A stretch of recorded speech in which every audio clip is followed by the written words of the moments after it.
चिक्की घोटाळा प्रकरणामध्ये महिला आणि बालविकास मंत्री पंकजा मुंडे यांना दिलासा मिळालेला आहे। कथित चिक्की घोटाळा प्रकरणामध्ये एसीबीनं पंकजा मुंडे यांना क्लीन चिट दिली आहे। एसीबीनं या संदर्भामध्ये फाईल देखील बंद केलेली आहे। या संदर्भात एक अहवाल गृह खात्याला पाठवण्यात आलेला आहे। अंगणवाडीच्या वस्तूंसाठी नियम डावलून एकाच दिवशी 24 कोटींची कंत्राटं दिल्याचा आरोप पंकजा मुंडेंवर होता। मात्र एकाच दिवसामध्ये किती कंत्राट द्यायची याचा संपूर्ण अधिकार हा संबंधित मंत्री आणि खात्याचा असल्यामुळे याचं स्पष्टीकरण लाचलुचपत प्रतिबंधक विभागानं दिलेलं आहे। त्यामुळे पंकजा मुंडे यांना मोठा दिलासा मिळालेला आहे।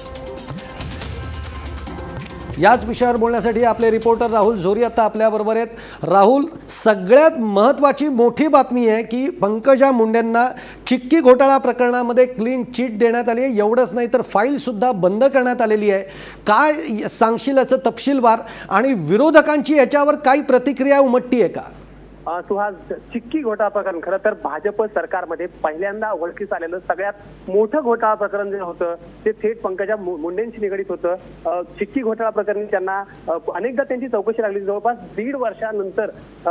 दीड वर्षापासून त्यांची चौकशी या संदर्भात होत होती। एसआयटी देखील स्थापन करण्यात आली होती। याचबरोबर एसीबी देखील हा सगळा तपास करत होतं।